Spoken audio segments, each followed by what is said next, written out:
Voilà, tel qu'annoncé, on va un peu parler de la culture. Question un peu de nous détendre parce que c'est le week-end qui s'annonce. Alors, on va essayer un peu de nous balader sur le monde culturel avec Monsieur Barouk. Bienvenue. Merci. Voilà, vous vous portez bien, Monsieur Barouk? Très bien, ça va très bien, merci. Et vous, ça va? Vous venez de la Belgique, c'est ça? Non, de la France. Ah, voilà, vous venez de la France. Vous faites quoi en France? Alors, moi, je suis d'abord artiste et danseur. Danseur. Voilà, vous dansez? Oui, je suis danseur chorégraphe et ça fait quelques années, je suis aussi concepteur des projets socioculturels. En gros, j'ai fait mes études en carrière sociale et du coup, je conçois des projets socioculturels et puis je les vends dans des mairies, dans des préfectures. Depuis quand vous êtes en France? Ça va faire bientôt 15 ans. 15 ans. Et puis... vous êtes danseur? Oui, j'ai commencé la danse ici à Kinshasa. Moi, donc c'est la danse qui vous a propulsé jusqu'à la France? Oui. Non, c'est mes parents qui m'ont amené en France. Et vu que j'ai dansé déjà ici, j'ai poursuivi mes études là-bas dans le domaine du coup de l'art. Et puis après, je me suis redirigé vers tout ce qui est social, culture. Alors, tout ce qui est social, vous faites quoi dans les social? En gros, j'encadre les jeunes en Europe là-bas. En fait, je fais partie des acteurs culturels de ma ville. Et du coup, je suis ambassadeur. Votre ville, c'est Tours? Tours, voilà. Okay. Du coup, je suis ambassadeur de la région. Et en tant qu'artiste, j'interviens, j'organise des choses avec la ville. Du coup, je suis un des acteurs et un organisateur de la ville. Je m'occupe de tout ce qui est... Alors maintenant, au Congo, qu'est-ce qui vous a beaucoup plus mené au Congo? En fait, vous auriez dû peut-être rester en France, mais vous êtes venu au Congo faire quoi? En fait, je me suis rendu compte que je faisais beaucoup de choses en France dont je suis vraiment fier. Donc ça fait pas de mal 15 ans que vous êtes en France? Oui. Okay. Oui, et je faisais beaucoup de choses là-bas. Et en moi, j'avais toujours quelque chose qui n'allait pas derrière ma tête qui me disait c'est bien beau de faire en France, c'est bien beau de faire profiter le français, mais qu'est-ce que tu fais réellement pour tes racines, pour ton pays, pour les jeunes, en tout cas les jeunes congolais. Et à partir de là, en 2018, j'ai décidé de lancer un projet que d'ailleurs, je vous remercie, c'est grâce à Télé 50 que j'ai lancé le projet, qui est le Hop Projet. Donc on a commencé ici sur ces plateaux avec Crispin Tibassou et on l'a lancé, c'était une très belle réussite. Hop Projet. Et donc Espoir, c'est ça? Voilà, exactement, Espoir. Et donc le but vraiment, c'est de mettre en valeur les artistes qui évoluent à Kinshasa, mais au Congo aussi, parce qu'on a des artistes à Goma, on a un peu partout, on a déjà fait pas mal, plusieurs provinces.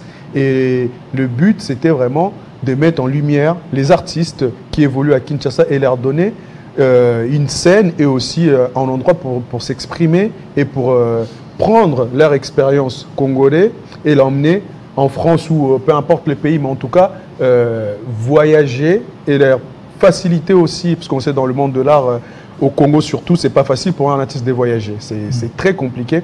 Et le but du Hop Projet, c'est faciliter l'accès aux demandes des visas, faciliter l'accès parce que puisqu'on travaille directement avec la préfecture qui donne la préfecture de Tours, voilà, la préfecture de Tours, qui est un de nos partenaires le plus fidèles. Et l'effet que c'est la préfecture qui invite les artistes, ça veut dire l'ambassade, quand l'ambassade voit la lettre de la préfecture, on ne peut pas vous refuser le visa, entre guillemets. Donc, le but vraiment, c'est accompagner, mais aussi donner la chance d'enlever le complexe qu'on a en tant qu'artiste congolais, de se dire ah, l'Europe, moi, non. Le but, c'est on t'amène en Europe, tu fais tes activités, ensuite tu reviens à Kinshasa. Et puis, va et vient. Et là, du coup, on a décidé carrément de s'installer. Ça fait 2 ans, on était à la construction de notre centre. Ici à Kinshasa? À Kinshasa, ici en Passa. Oui, et on va l'inaugurer du coup dimanche. C'est dimanche. C'est dimanche, on va l'inaugurer. Donc après-demain. Exactement. Alors, mais maintenant, c'est quoi? Parce qu'il y a beaucoup de gens, vous l'avez dit, beaucoup de gens sont en train de rêver l'Europe. Ils rêvent surtout des jeunes qui veulent l'Europe. Pour eux, l'Europe, c'est le paradis. Alors que pas du tout. Mais vous êtes allé en Europe, vous êtes revenu. Qu'est-ce que vous pouvez dire à ces jeunes-là? Bon, après, moi, je ne peux pas dire aux jeunes, venez pas en Europe, parce que j'habite toujours en Europe. J'ai mes enfants en Europe, j'ai ma femme en Europe, j'ai toute ma vie, j'ai tous mes parents, tous mes frères et sœurs sont en Europe.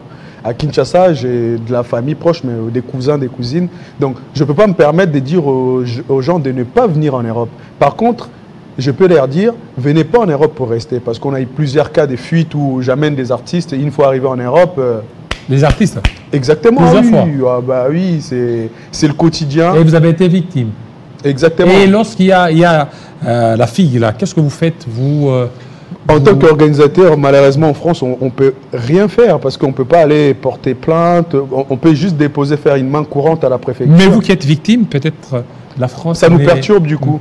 Mais moi, la chance que j'ai, c'est que, vu que... Vous êtes français? Non, même pas. Je suis français, mais c'est pas ça. En fait, le problème, c'est que... Donc vu vous que avez je travaille, perdu la nationalité congolaise?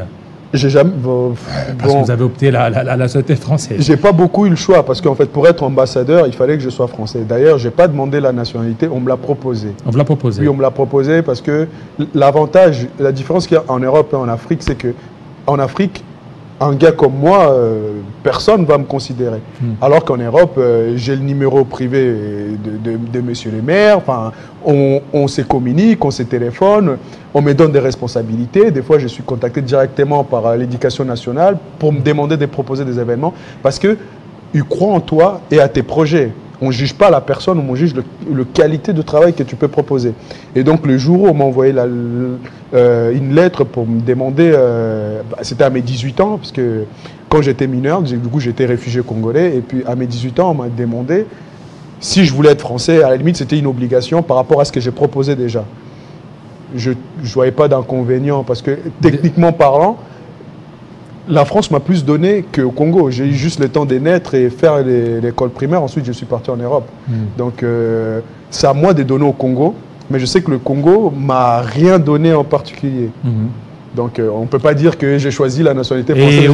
Et aujourd'hui, vous comptez faire quelque chose pour le Congo? C'est par rapport à votre centre, c'est ça? Oui, c'est par rapport à mes amis, même artistes qui sont au Congo, par rapport à beaucoup de gens qui m'entourent, qui évoluent au Congo. Et en France, j'ai plus rien à prouver en quelque sorte. Et personnellement, pour ma conscience, pour tout ce que Dieu m'a accordé, parce qu'il y a un temps pour tout. Aujourd'hui, j'ai la situation que j'ai, mais je ne sais pas là où je serai demain. Et donc, pour moi, c'est très important d'investir quelque chose au Congo. Il faut savoir qu'à chaque fois, nous, les artistes, on vient faire des choses au Congo. Vous ne rencontrez pas des difficultés parce que chaque fois, quand la diaspora vient ici pour investir, ils sont peut-être victimes de leurs propres frères. Énormément. J'ai des chantiers vous avez beaucoup d'argent et puis qui vous détournent. Vous avez des chantiers? Mais j'ai des chantiers qui sont en arrêt alors que c'était prévu la fin il y a peut-être 3 ans. Parce qu'on va te demander quelque chose. Toi-même, quand tu viens sur place, tu vois ce qui est fait, tu te demandes en fait, et ça sert à quoi? Même les amis artistes ou les amis organisateurs, tu vas lui demander un devis sur un prix, il va mettre 10 fois le prix. Alors que tu fais ça pour eux. Et malheureusement, on est obligé de faire ça parce que, en quelque sorte aussi, la mentalité congolaise, je l'ai en moi aussi. Kikinois et Zali Nanzot. Tu vois? Donc, je ne peux pas essayer de passer en outre ou de dire que non, machin, non. On reste focus. On reste focus et puis on continue à faire. Voilà. Alors, à côté de vous, il y a Madame Keren. Voilà, vous êtes là. Voilà, vous faites quoi dans ce projet, dans le projet de Monsieur Barouk? Je suis coordonnatrice. Oui, parlez, et touchez bien votre micro, allez-y. Comme ça, je suis coordonnatrice. Vous êtes coordonnatrice, Oui. Et coordonnatrice de quoi? Du projet HOP. Et depuis que vous êtes à la tête de la coordination, qu'est-ce que vous êtes en train de prévoir, de préparer par rapport à ça? Déjà pour la première fois, j'ai organisé cet événement qui sera ce dimanche, 14 mai. Donc du coup, j'ai essayé de faire des choses autrement. Je suis rentrée un peu en arrière, quoi. J'ai remis les Nzango, donc il y aura beaucoup de choses, il y aura beaucoup de jeux pour les enfants. Là, c'est par rapport à l'encadrement des jeunes. Voilà. Donc il y a des Nzango. Outre les Nzango, il y a quoi? Les jeux de force. Il y a le jeu de force, il y a le jeu de... comment on appelle? Les silicoti. Voilà. Je reviens à vous pour parler toujours de l'encadrement des jeunes. Monsieur Barouk, les jeunes congolais font face au phénomène Kuluna. Il y a le phénomène Kuluna qui bat son plein ici à Kinshasa. Et vous, lorsque vous êtes arrivé, ce phénomène Kuluna, qu'est-ce que vous êtes en train de prévoir pour certainement encadrer ces jeunes à ne plus se lancer dans ce phénomène? En fait, là, Déjà, le Kuluna, je l'ai vécu moi-même à plusieurs reprises pendant mes séjours à Kinshasa, je l'ai déjà vécu. Et ce problème-là, déjà, c'est un problème d'éducation de base. Et pour moi, il y a un manque qui est au Congo et que tout le monde s'en fiche. Il faut se les dire les choses comme ils sont. On a un manque de tout ce qui est culture et tout ce qui est social. Et le problème, c'est qu'un jeune qui a un endroit où il peut aller passer du temps s'il n'a rien à faire, après l'école ou avant l'école, s'il a un endroit où il peut y aller, lire un livre ou profiter des activités ou quelques jeux vidéo comme nous on a en Europe, ce jeune-là n'a pas le temps d'aller dehors pour faire n'importe quoi. Et pour lutter contre justement le phénomène Kuluna, le fait d'inaugurer un centre en plein milieu des nulle part vers Mpassa, ça permet aussi aux jeunes de dire que on a un endroit, Torokiko Kende, on va jouer, parce qu'il y a un endroit où il y a des jeux vidéo, on met à disposition des jeux vidéo, il y aura une bibliothèque, il y a des animateurs qui sont là sur place, qui vont travailler pour encadrer ces jeunes-là. Et le but, même le dimanche quand on va y aller, c'est pour ça quand Keren disait, en fait, tozongi vraiment dans Sima. Parce qu'à l'époque, moi quand j'étais petit ici au Congo, on faisait des jeux, même des billes, on jouait. Tout ça, j'ai l'impression que ça a disparu, on ne sait même pas pourquoi. Donc, Ezaï Bablo est vraiment capital parce que Ebanel a aidé. Et le fait de remettre tout ça en place, moi, je me suis dit, avec ma petite personne, c'est aussi une façon de lutter contre des violences, pour lutter contre, parce que c'est l'information qui nous manque.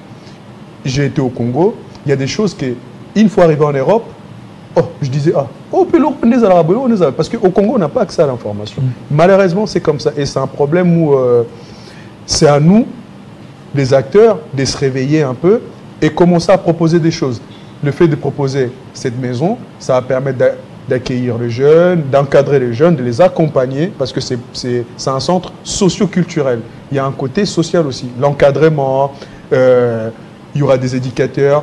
Tu as un projet, tu veux devenir maçon, mécanicien, peu importe le métier, on peut te guider à faire une formation pour pouvoir t'orienter et ensuite l'orientation va te permettre d'avoir un métier.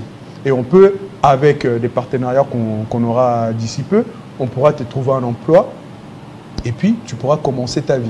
Donc le but, c'est vraiment, il y a un côté pour insérer les jeunes qui sont perdus et il y a un côté pour encadrer les jeunes qui sont tout petits déjà pour leur montrer le droit chemin. Donc ça, je pense que ça va aussi servir à lutter contre le phénomène Kuluna. Voilà, à lutter contre le phénomène Kuluna. Donc déjà, c'est demain qu'il y aura l'inauguration de votre centre. Dimanche. Voilà, dimanche, après-demain, qu'il y aura l'inauguration de votre centre. Oui. C'est le centre qui vise certainement l'encadrement des jeunes, des jeunes de toute tendance, des jeunes de toutes les communes de Kinshasa. Voilà, votre dernier mot, Madame Keren.